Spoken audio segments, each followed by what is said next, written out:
加萨的悲歌最近引发了大家更多的关注哦，因为很希望这样子的悲剧赶紧落幕，但是现在大家看到的是一场又一场这个妻离子散的破碎故事。我们看到央视新闻有这样一篇哦，在加萨有的孩子其实他接种完第一剂疫苗，还没有等到第二剂疫苗就被炸身亡哦。一名加萨父亲呢，他是35岁，他是一名丈夫跟4个孩子的父亲，但是呢，以军的炮弹落在了他们家的容身之处，他的妻子、小孩4个孩子全部都死亡了。整个家族现在算一算，已经失去了10名家族成员，而且大多是小孩哦。那他接受访问的时候，他是非常悲痛。你看到这样的画面，他一夕之间，他从一家人，大家甚至一起逃难，还有一个彼此的精神支柱，到这个世界只剩下他一个人，那一种感觉，那一种悲凉，那一种无助感。他就说，炮弹因为击中了他的孩子跟妻子所在的地方，心碎的父亲只能一个人面对他接下来只像世界上剩他一个人的这样的一个日子哦。那孩子们的衣服啊、鞋子啊、碎片啊，这样散落满地，这其实可以看出来加萨的父母们他们心碎的那一面哦。你看看这样的一张照片，孩子们在逃难，然后鞋子呢都已经这样子碎裂了，可能要踏着这些这种崎岖的路面，然后要躲到安全的地方。但是现在加萨也开始降温了，可是现在在逃难当中，孩子们衣服很单薄，都暴露在这种险恶的环境当中。其实讲起来非常有感，因为像现在台北也开始在降温了，我们将心比心，光是用想的就觉得很难以理解为什么会有这么不人道的事情在加萨一直在发生，可是却没有人真的有能力影响以色列的人出来阻止这件事呢？那我们来看看这个画面哦，美联社他们拍摄到的以军的飞弹是怎么样炸毁楼房的，浓烟碎片瞬间这样子飞散啊，从天降落下来的那一瞬间，我们看到整个这个阳台啊，随着建筑物应声倒塌。那这一瞬间被美联社记者给拍摄下来，现在就连很多西方的记者都已经非常不忍了，看到这样子加萨面对到的状况，黎巴嫩遇到的状况，他们都用自己的镜头想要把这些讯息或者是画面真的是传递到世界上更多地方，而不是说好像西方某些媒体控制着他们底下的记者。前一阵子也是有 BBC 记者跳出来说，他们被要求要报道某种方向，可是他真的受不了，他出来匿名来陈述出他怎么样受到西方媒体机构的一个压迫。那我们看看这个以色列当然没有要踩刹车，甚至更强硬。格朗特他就说炸完伊朗，让这个世界看看我们的能耐哦。他就还发了影片，向以色列的空军人员讲加冕。他说，我们空袭伊朗之后，全世界就看到我们以色列军的能耐。我们已经看到了，我们知道以色列的空军是很厉害的，可以这样子瞬间一天之间这样子起降非常多次。可是这个能耐代表了什么呢？代表我们真的对以色列是竖起大拇指，还是我们觉得以色列应该要踩刹车呢？那你看看现在还扩大打击真主党，48小时内击杀了3名他们的指挥官跟70名的武装人员。那对他们来说，这是他们的一个军事行动，他们要朝着军事目标这样不断的打击。可是我们全球看到的是说，那一些无辜的人在这些战火当中，到底谁重视了呢？联合国讲最新的报道显示，就算战争明天结束，其实加萨也好啊，黎巴嫩也好，需要重建的时间不是数十年，而是以100年为单位他们预估大概要200-300年才能够重建哦。那现在伊朗呢，也是站在以色列的对立面。那我们看到这一次的这个金砖峰会伊朗的总统这个佩泽西奇扬，他也有跟这个中国国家主席习近平碰面了。习近平有提到说，中方支持伊朗维护好国家主权、安全跟民族尊严一起来深化同周边国家睦邻友好的关系。那他也跟这个伊朗跟沙国现在准备要来举行联合军演，昔日的世仇现在却为着伊朗面对到这个以色列这样子的一个威胁，他们已经决定要站在一块儿了。那我们看到法新社讲，伊朗的媒体讲说，他们已经正在规划这红海接下来举行军演的一些细节。那截至目前为止，伊朗还没有提供这个具体的内容跟时间点。但是呢，现在整个中东已经开始弥漫着受不了以色列，大家纷纷过去的仇敌、过去的对立面，全部通通站在一块，面对美国、以色列这样子一个强大的力量。我们来问一下这个介老师怎么看？各位大概刚刚电视荧幕上也看得很清楚了，以色列是什么攻打黎巴嫩的啊？我再声明一下，黎巴嫩是一个独立主权国家啊，没有一个国家可以派自己的军事人员就去把人家的国家炸成那个样子。而且他显然不是攻击军事目标嘛，他也不是攻击这个军用机场，也不是军用海港，那个房子基本上就是民房，对，就是人民的公寓，住的公寓。这种打法就是用美国的钻地弹，他用精准大弹直接打这个建筑物的底部，它其实是除了房子要毁他认为地底下也有这些，所以都是炸这个底部，然后都是2枚3枚一起打到那个底部，所以他把你的基础全部打掉，然后呢，这个炸弹炸得很深，然后呢，上面的建筑物就整个垮下来，这一直都是这样打法。只是因为它是在黎巴嫩基本上的话，他们还是有这个对外传播的能力啊。那打这个加萨的时候就没有，加萨的时候以色列是关起门来就用这种方法打。现在你要去加萨，你很难看到一栋完整的房子，基本上从南到北所有的这个建筑，它大概都被摧毁光了。大型的建筑也是整个就是从钻地弹把你的基础打垮。整栋房子就降下来。那这里面以色列为什么要打这些民房？它这里面可能有一个真主党的一个领导人住在里面，或者这里面可能地下室可能藏有真主党的弹药，那他就打。可是问题，这一栋建筑里面有100户人家，95%都是一般平民百姓，男女老幼、老弱妇孺都住在一起。可是呢，他一个炸弹下去，全部完蛋，住在里面全部完蛋，而且没有预警的啊。像刚刚那黎巴嫩的这个民房，它是没有预警，事先不告诉你的啊。他只是大略的在这边发一个传单，就是说，你们住在这个利塔尼河以南的这些人民啊，我警告你哦，你们现在住这里不安全，我劝你们最好赶快搬到利塔尼河以北5公里的地方去，然后呢，善尽告知义务了吗？然后就有一天，突然你住的房子就一个炸弹从下面把你整个炸死了。然后呢，军事人员有没有上网不知道，人民死伤一缸子。可是他这种警告已经造成现在有数十万的这些黎巴嫩人民已经去逃难了。所以这个打法跟在我认为跟在加萨走廊打法完全一样。那为什么他现在敢把它复制到黎巴嫩？就是他打加萨走廊的时候，国际社会拿他一点办法都没有。而且美国这些钻地弹10个有8个都是美国给他的。所以呢，你说到底是以色列要负责任呢，还是美国要负责？这个大家自己想一想吧。好，请教杨老师。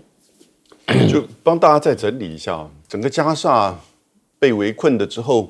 在就是去年10月7号之前，总共有230万人口，而这里面其实将近一半是18岁以下的儿童。到现在为止，哈马斯用1天去做恐怖攻击，杀死了以色列1135个人。以色列用超过1年，每一天在轰炸、屠杀加萨的巴勒斯坦人，到现在已经死亡来到43552人，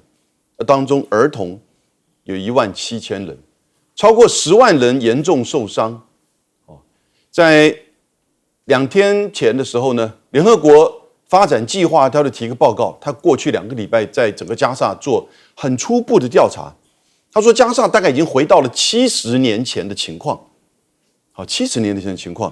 然后呢，经济完全至少缩水1半以上。那74%的现在还存活的人口是低于贫穷线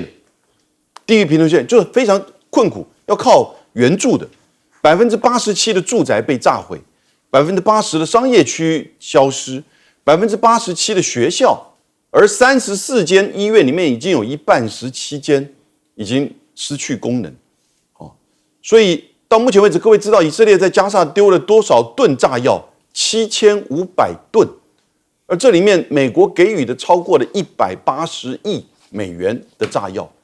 然后呢，让整个加沙已经在初估大概经济损失来到了330亿美元以上，加起来很简单，它就是一个种族灭绝，它就是一个大屠杀。现在在脸书上面我不知道会不会影响到这个节目。现在脸书上面在对加沙的事情在做严格的限制，已经有这样子的西方的报道跟中东的报道都出来，限制这些刚才你提到的这些，甚至从记者到一般人谈到过于清楚的这些数字跟死伤。而你不要说，那现在这个目标转到了去打这个就是说北加沙，过去3个礼拜已经死亡了640个人。然后当然他又扩大到黎巴嫩南部另外一个主权国家巴勒斯坦，也是主权独立国家143个国家承认巴勒斯坦他在以色列里面被以色列种族隔离，现在接近种族灭绝大屠杀，是不是？哈马斯去年10月7号犯的错误，我谴责他，但请问你谴不谴责以色列？你谴不谴责以色列到目前为止做的这些死亡的人数？是不是？你美国谴不谴责？那他现在看起来，如果川普当选的话，他可能一直会要到川普就任以前，他还是会持续这些动作。而这些动作再加上现在天气变冷，对不对？那然后呢，到黎巴嫩呢，他开始在做大量的这个轰炸，地面上的这个占领。我个人觉得，以色列真的就是想要占领加沙，要把它变成另外一个约旦河西岸，分成 A 区、B 区、C 区，也就是说，有一部分就让你加沙人住那边，你自己自管自己；另外一部分人呢，他可能就由以色列来管这些警察；另外一部分以色列甚至将来可能会屯垦、占领，他不会让整个加沙再还给你，完全的退出来，那再变成所谓的恐怖主义的温床。但实际上这些年我们证明到，以色列已经是一个屠杀凶手的温床。请教将军。以色列对加沙地区、对黎巴嫩地区是杀戮太重，但是美国在这方面没有约束，这个是人不意外。但是问题是在乌克兰战争，我们看另外换个地方，乌克兰战争，因为俄罗斯对乌克兰这一方面的这种杀戮，他挺乌克兰，但在这边的时候，美国是从来没有被挺过这个巴勒斯坦或者挺过黎巴嫩。因为他们都被受害，以色列严重的犯了战争罪、种族灭绝罪、屠杀罪，还有的就是这个大量的他这个不分就是我们讲的不分哈马斯组织、不分真主党，他连这些老弱妇孺都一样杀，变成这个样子，这违反人类罪是这个样。但是美国没有任何约束，所以在现在越来越多的这些。我们要，这是国际的社会越来越抵制以色列，越来越抵制美国在对以色列的支持，变成这个状况。以色列在这一方面，将来在这个世界上对以色列的这一方面，以色列的这国际地位了，这样来看一定大受伤害，因为他整个国家的战略的方向是错误。他把哈马斯、把巴勒斯坦几乎快打灭、打残，甚至打绝了。现在对了黎巴嫩也是类似这个状况，他又把反正周边的国家一定要非常弱下去，甚至消失。像巴勒斯坦，他已经根本没办法，怎么帮他建国？他已经没有力量，没有人了，怎么去建国？变成空的，他越建国越打，变成这个样，就整个巴勒斯坦就亡掉了。那巴勒斯坦当然有一部分的人当初移民到黎巴嫩，那现在黎巴嫩又被打。所以看来巴勒斯坦人就没有这个种族，慢慢就消失了。这是非常的，这个我们可以看得出来，整个的面向是这样。以色列的战略目标就是要消灭巴勒斯坦人，然后再消灭支持巴勒斯坦的人第二次制。所以以色列将来会现在对这个伊朗会不会做报复？时间的问题，绝对会做报复。那做报复的伊朗会不会实施反报复？当然会做反报复。我认为伊朗的底气是够，因为他的国家的国土面积非常的广大。人口8800多万，人口非常的众多，它的底气是够的，而且又没有在以色列旁边，谁在当以色列的邻居，这个国家命运就麻烦了。你看呢，都包含东边的约旦都不敢闷不吭声，变成这样。那埃及西奈半岛吭都不敢吭，因为一吭就挨打。所以只要做以色列邻居，就是2个字：倒霉，就这个状况。但是我看目前只有唯一的伊朗没有做以色列邻居，是他底气是够，又有俄罗斯，又有中国大陆的支持，所以再这么又有国际力量对以色列跟沙烏地阿拉伯这一方面的支持，所以我要认为以色列想要对这个伊朗占一些便宜，以色列在这一方面可能没那么容易，也没那么简单。好，我们先休息一下，广州马上回来。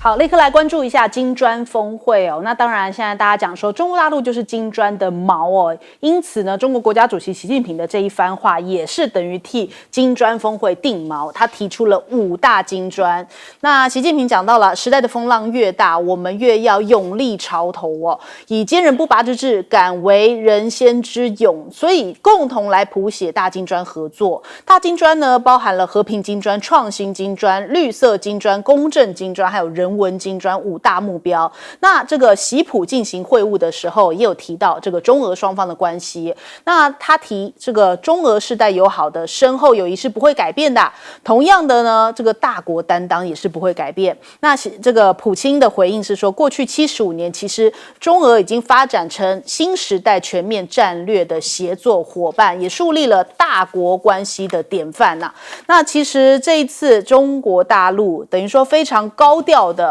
要来挺普京举办这一次的金砖峰会嘛，那世界各国的媒体也都非常的瞩目这件事情哦。这个画面我们来看一下，当金砖峰会的这个媒体，这个等于说记者所待的这个媒体区哦，他们看到了中方抵达机场的画面的时候呢，全球媒体是纷纷站起来，拿起这个手上的相机啊、手机啊来进行拍摄哦，因为这个是算是这一回金砖峰会的最大贵宾了。那我们看到这个普京也讲，金砖峰会、金砖集团其实凸显出来多极世界哦，来挑战美国主导的全球秩序。因此呢，他也现在提议要创建金砖国家的谷物交易所。这一次呢，中俄其实结算也是大家一大关注重点。那接下来的这种金砖支付哦，可能也可以绕开美元主导的这种石油美元系统哦，也是现在大家给予一个非常高的期待，不再是由美国来主导这个世界的经济啊，不再是唯一。那除此之外呢，中俄的关系越走越近。中印也是这一次的另一个亮点哦，因为印度好像本来一直站在美国这一队，好像跟中国大陆有边境上面的一些矛盾，但是你看这个5年来首次的习墨会，等于也已经打破了中印之间的僵局哦。双方在这一次的碰面之前，也针对边境问题达成了共识，算是和解啦。那习近平讲说，双方应该要加强沟通合作，来稳妥的处理矛盾分歧，互相成就发展梦想。那这个莫迪有讲说，维护边境和平现在是目前的首要的任务哦。那很多印度的媒体也是非常期待啊，说中印两国其实在很多领域都可以好好合作的，希望能够在多领域破冰。那印度的印刷报甚至以此为题来分析管理跟中国大陆之间的关系的必要性啊。印度的经济时报也讲说，印中关系缓和哦，其实现在大家也看好这个缓和，代表着市场电子上面的商品啊，制造业企业的前景啊，都有受到激励哦，甚至反映到股价上头。那这个中印两方呢，习普他们都强调了对于多极化世界的一个渴望哦，也就是当前全球秩序不能只是原本的美国说了算，美国来定调。那再来看看这个普丁跟莫迪，其实他们也有见面哦，甚至本来他们这个俄罗斯跟印度关系就挺好的。普京还说了这一段话，我们来听听。У нас такие отношения, что я считал, что вы и так все понимаете. हमारे इतने रिश्ते हैं कि मुझे ऐसा लगा कि आपको कोई अनुवाद नहीं चाहिए. 对，好像印度现在慢慢的脱离了美国这一个阵队了哈。那我们另外看看，现在联合国的这个古特雷斯这一次出席也是大家非常瞩目的，因为代表本来在俄乌发生战争之后呢，制裁俄罗斯，可是这一回联合国的古特雷斯却是联合国秘书长这样的出席，也代表另外好像翻篇的一个页章。马凯硕有提到啦，这个金砖国家是日出俱乐部，对比 G7， 我们来听听。Well, I think certainly the most important organization that both China and India belong to is BRICS, and you can see that that this is one club that is a sunrise club. Everybody wants to join BRICS. Lots of new members. The G7, by contrast,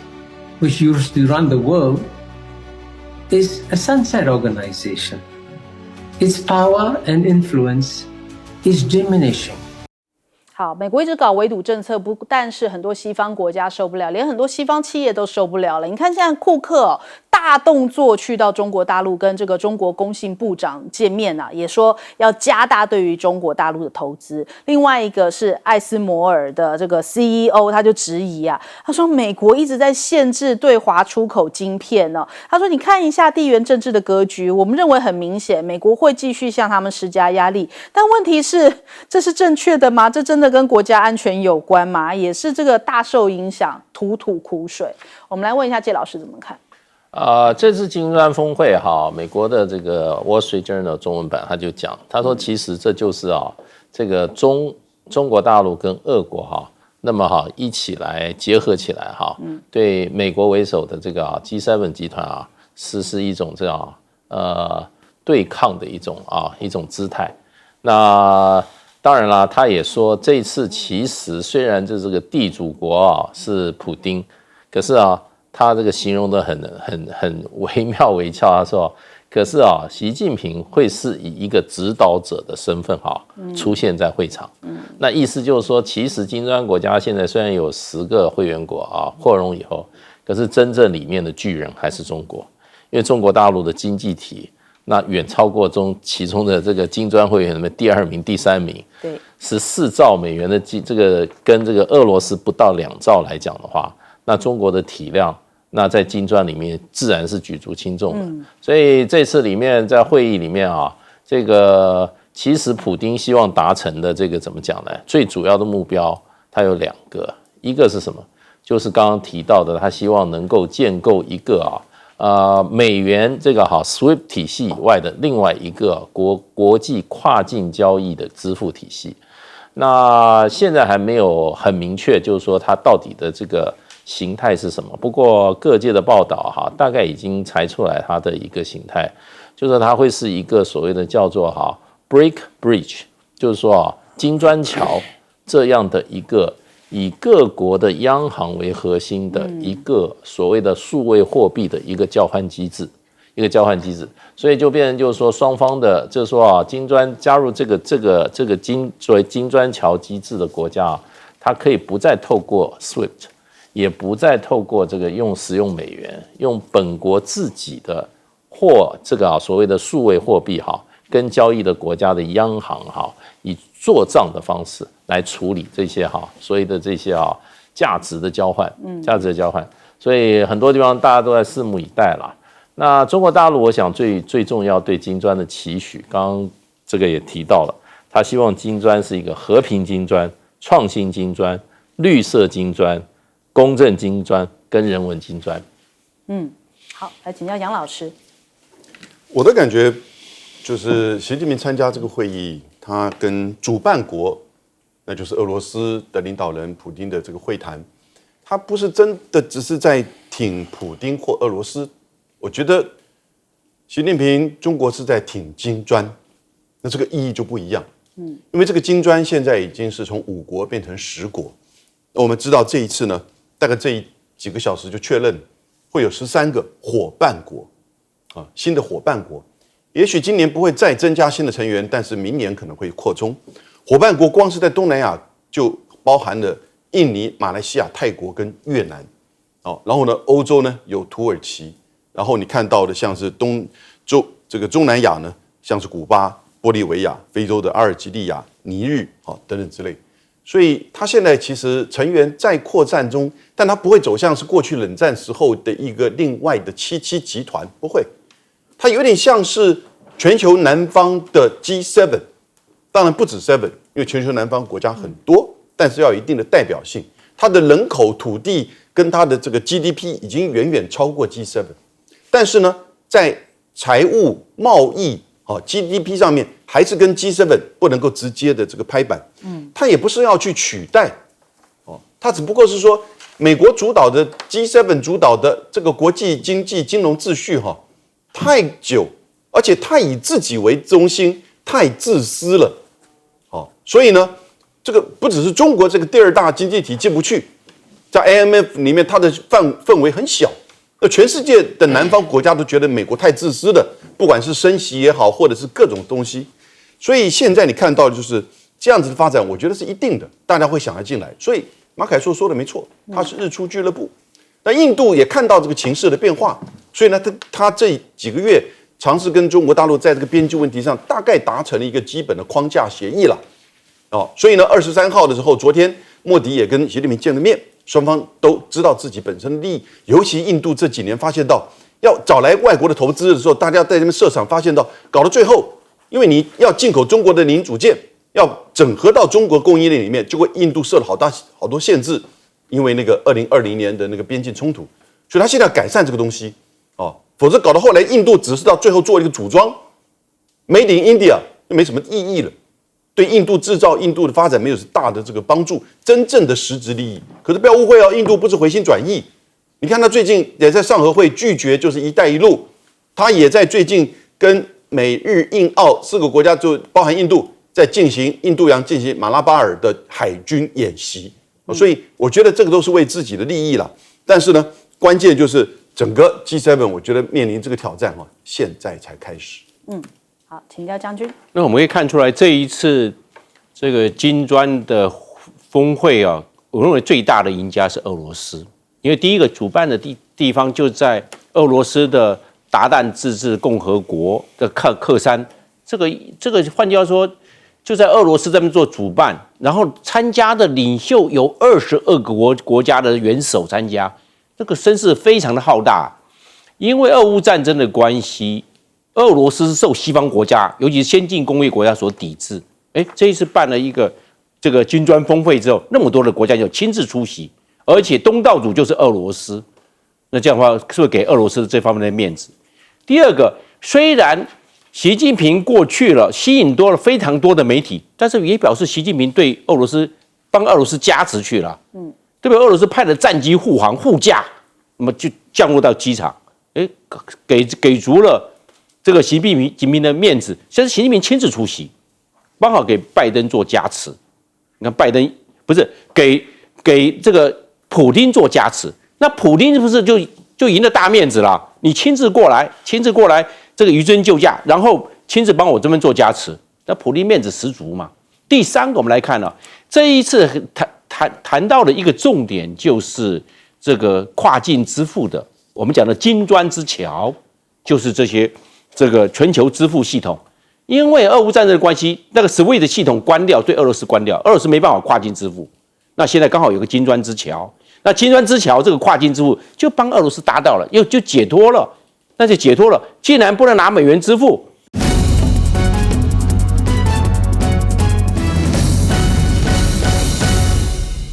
欢迎收看《新闻大白话》，我是主持人翟轩，马上欢迎一下这个阶段加入我们讨论来宾，前大使谢文吉。大家好，各位朋友，大家好。前国安会副秘书长杨永明，早上好，大家好。前空军副司令张延廷，主持人好，大家好。好。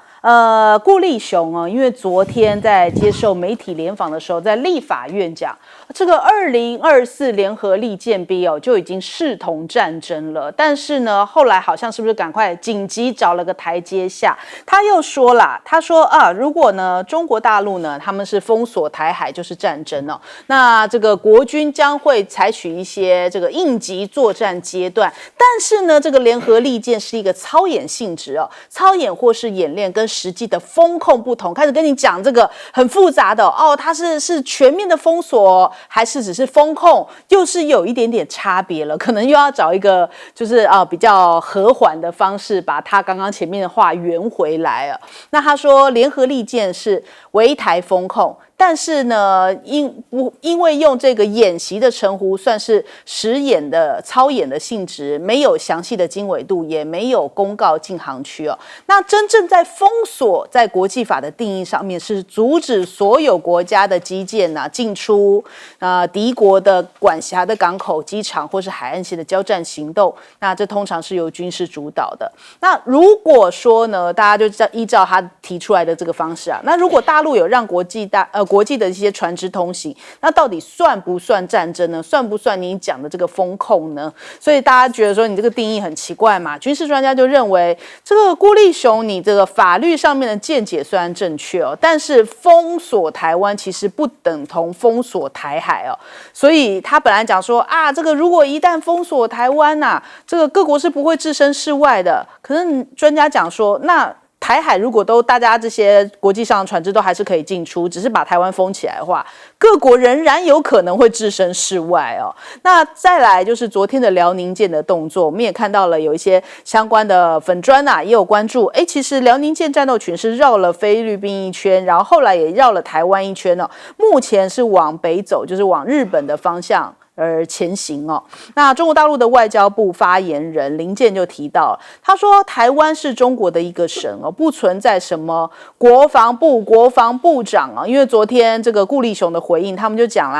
说我们中国大陆的航母在自己的领土跟领海行驶是再正常不过的事情也是非常强硬的回应了这个顾立雄。因为毕竟昨天顾立雄讲的就是2024B 就已经是战争了，已经拉高了这个调子了。那现在看起来要怎么样和缓呢？要怎么样让这个事情赶紧翻篇，不要停留在这样子的这个紧张氛围里面？我们看到这个美国的外交政策有这样一篇长长的报道，要来跟大家讲这个事情的严重性他说呢，台湾人不知情，海锋大队已经暴露了，原本被视为秘密的藏匿点，早就已经被中国大陆的情报给掌握了。而且如果是实战呢，我们的海锋大队将会在开战数秒之间被歼灭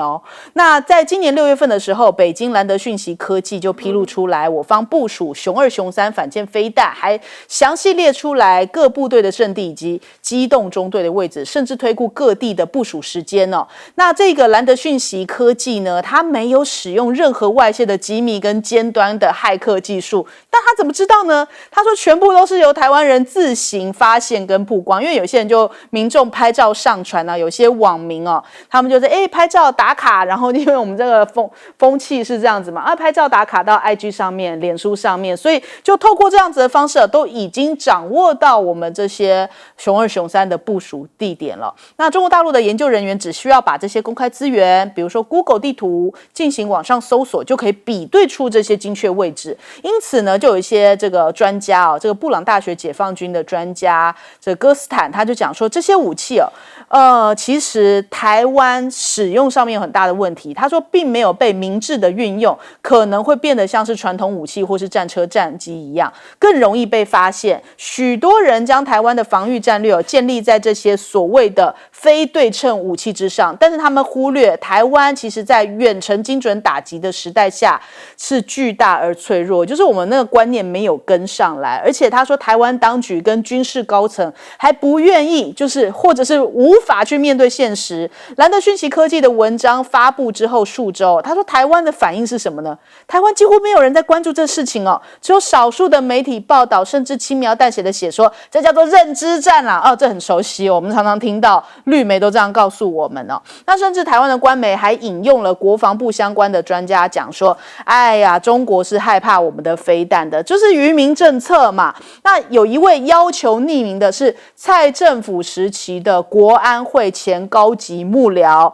他语重心长，这一番话我们来听听看。他说，这种自负以拒绝承认中国不断增长的实力，正是台湾国防以及国安高层的主流态度。那我们不是掩耳盗铃吗？我们就觉得，我看不到就好了，我只要用这种自欺欺人的方式就好了。这都是认知作战。所有人只关心台湾购买那些华丽的武器并且假装拥有越多就越安全。他们错得很离谱，这是来自于蔡英文时期的国安这高级幕僚讲的一番话那他说，再多武器都没有办法弥补战术跟作战层面的不足跟无能，但是几乎没有人关心我们真正需要的改革。任何可能出错的事情都会出错，任何和平时期已经暴露给敌人的军队，在战争当中都会被销毁。那会怎么样的摧毁呢？数秒之间就摧毁那这个讲完，大家是不是觉得哇，原来就是好像大梦初醒的感觉？可是我们刚刚打电话去问总统府国安会都没有回应，然后国安会甚至讲说，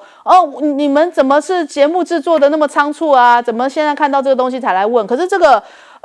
外交政策的报道，其实这一两天他们已经早就看出来了，所以不懂为什么他们是反而指责制作单位。那再来我们看一下顾立雄讲。现在因为隐匿底被曝光，他说，不要怕，他说，因为呢，这个战术位置不会只有在一处我们现在的部署也不是只有一个，只要做好了这个基层的训练管理工作相关的细节，我不告诉你。那另外，我们现在真的是要靠别人嘛？因为美日正在军演，也同样叫利剑，日媒就想说，这是在想定台湾有事，所以他们已经假设台湾很可能快要有事了嘛。那日本的自卫队出动了3万多人，然后舰艇30艘，战机250架，美军12000人，舰艇10艘，战机120架参加。可是我们没有被邀请那你看王定宇就去问了顾立雄这事情，说，我们没有被邀请，那是怎么一回事呢？那结果顾立雄告诉他们说，这个笑着说，我们的利剑演习内容会不会透露太多啦？王定宇说，所以我们是以某种方式来了解利剑演习吗？顾立雄表示又笑着讲，可以这么说，就是在这个一团迷雾当中，他们聊完了这件事情。那台湾人有安心吗？并没有。另外看到朝鲜半岛已经看到了苏凯35，还有这个俄罗斯的图95战略轰炸机也是在密集的有一些飞行行动被记录下来了。好，首先我们来请教一下介老师，介老师怎么看？其实这个战争说这个顾立雄自己讲的对，他说事实上就等于在进入战争状态嘛，所以这个就表示他这个作为他现在是国防部长他这个自我认知能力太低了，讲话就是有一点点什么，就好像就是说就是英文有一句话就叫 loose cannon， 就是说话非常不经大脑想要随便乱讲，那讲错话以后呢，又变成一个律师，就很会狡辩。来怎么样？好，你辩赢了又怎么样？你造成的社会上面的这个社会成本、社会付出的成本，对社会人心的影响已经形成了。对，已经形成了。所以我觉得就变成就一言足以上邦一言足以兴邦，这些都是一言足以上邦之辈对，你搞的这个凸显出自己之无能无所谓你造成社会这个不安。然后呢，这个驻外的代表讲话也不经意随便这样信口雌黄。我想这就象征就民进党的执政人才是不够的，不管这个训练跟专业经验的话都不足以堪大任这个才是台湾防卫上最大的问题。所有的东西都交给这些外行人在做，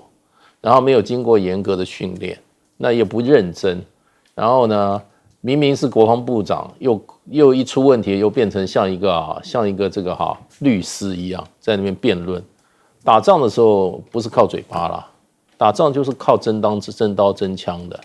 那人家这个其实美国这个报道其实就表示说台湾没有什么国防机密对不对？像我们在网络上常常看到介绍北部地区爱国者飞弹部署情况。然后你就点进去，你就看每一个这个我们爱国者防卫飞弹部署的，在台北在哪里在这个南港在哪里，在万里在哪里？你不但点进去可以看，而且可以看到它的阵地，看到每一个飞弹，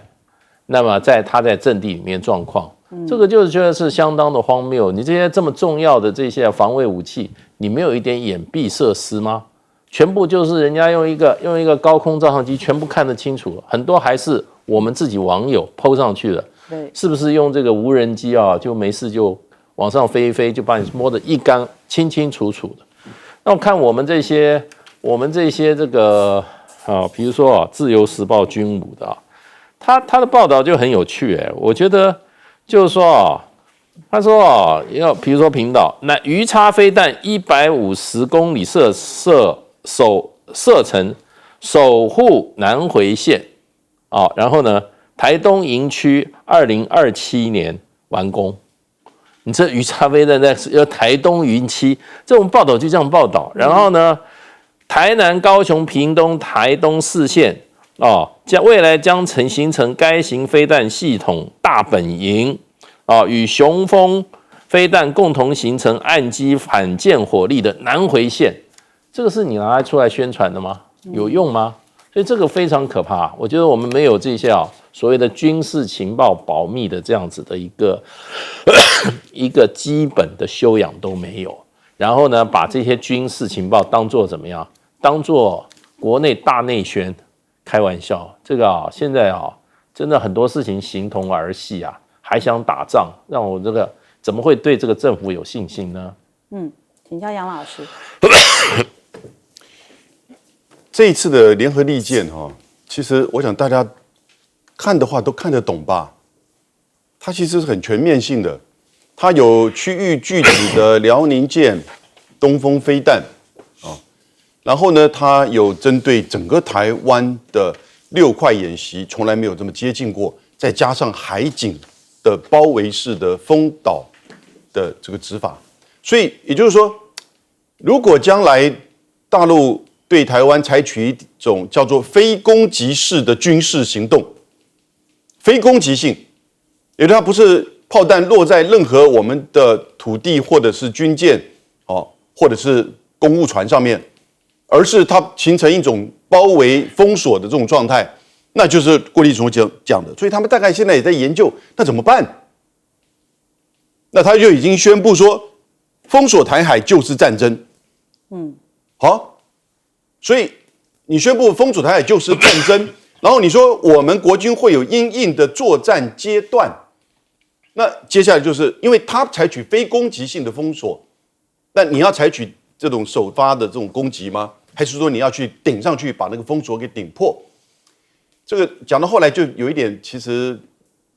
要看怎么样的情况。我觉得有4种情况大家要知道封锁，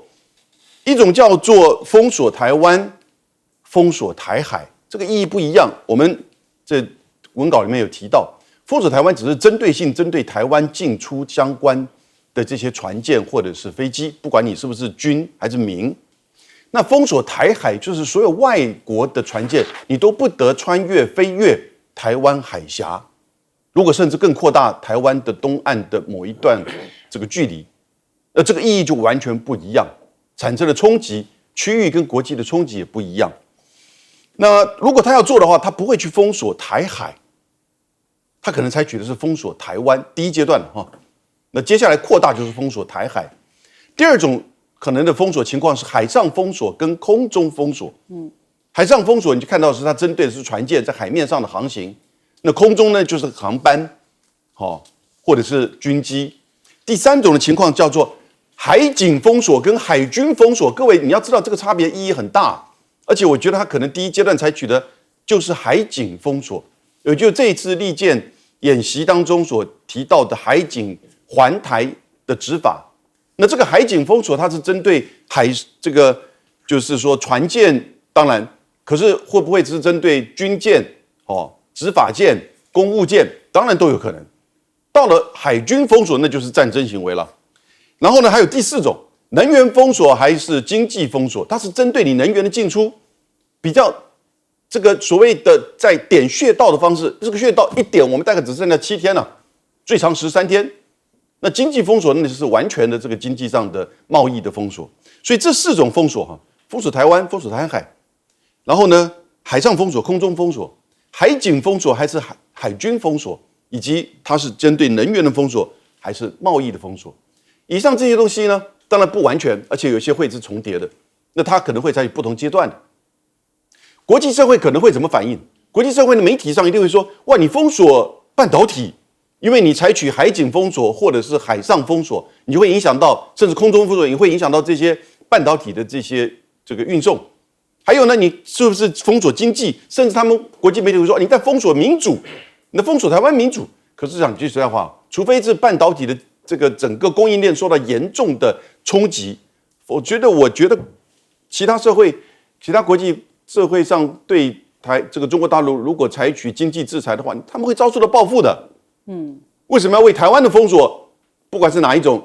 那遭受到报复？除非是半导体供应链已经产生全球性的冲击，但那个东西呢，真的只是一个程度跟迟早的问题而已。好，来请教将军。认为这些政客对这个建军大计跟两岸的情势的评估经常是避重就轻，粉饰太平，问题很多，但是都没有去解决，只想到做官，只想到选票，只想到捞钱。我认为这个非常要不得。那现在的整个的国军的战力是有史以来最低，士兵缺5万多人，你现在变成有官无兵。我认为部长赶快去招生招募，到大学、到高中，甚至赖清德要赶快去学校，赶快把他们补足。你现在没有补足这些志愿役绝对是主战部队，结果是打第1级的，结果现在缺得那么严重，你买再多的武器都没有用。所以我就认为，先把当务之急，先把这些士兵赶快补足是最重要的，其他都是吹大牛不好。第二个，我认为是不是要提振士气？目前士气最低迷，我碰到好多的这些军人的朋友都在线上，他跟我讲，因为边线比不够，缺兵很严重，大家任务很吃重，休假非常不正常，士气非常低迷，怎么打仗呢？这样子，这部队这样子还没有开战就变成这个状况，怎么我们的国军在政客的领导之下变成这不堪呢？以前打下的几十年这个辛苦都到哪里去了？被政客玩掉了。我认为釜底抽薪，我们赶快做2件事情。第一个，赶快提升军人的待遇。你待遇那么少，一个2等兵不到4万块，谁要来当2等兵？然后没有2等兵就没有1等兵，就没有上等兵，你就没有士官就会不够。你怎么会这个样？赶快给这些基层的加薪加饷嘛！看美国对军人待遇那么高，新加坡对军人待遇那么好，以色列对军人待遇那么的优渥，为什么我们台湾对军人要那么吝啬？我认为对军人不要，对军人吝啬是国安最大的危机，因为大家不要来，结果大家也没有士气，也低迷，非常不好。另外最重要的，我希望赖清德或者是现在的这个部长，赶快出来对以前在联改的时候说军人是米虫，再赶快出来道歉，因为现在年轻人不可能来当米虫。你觉得在联改的时候说军人是米虫，那现在年轻人谁要来？所以造成现在招生招募那么多，还在继续下去。我认为赖清德也好，或现在的国防部长也好，赶快出来对当年对国军这种污蔑侮辱，说军人是米虫，赶快道歉认错，这才是釜底抽薪之计。好，我们先休息一下，广州马上回来。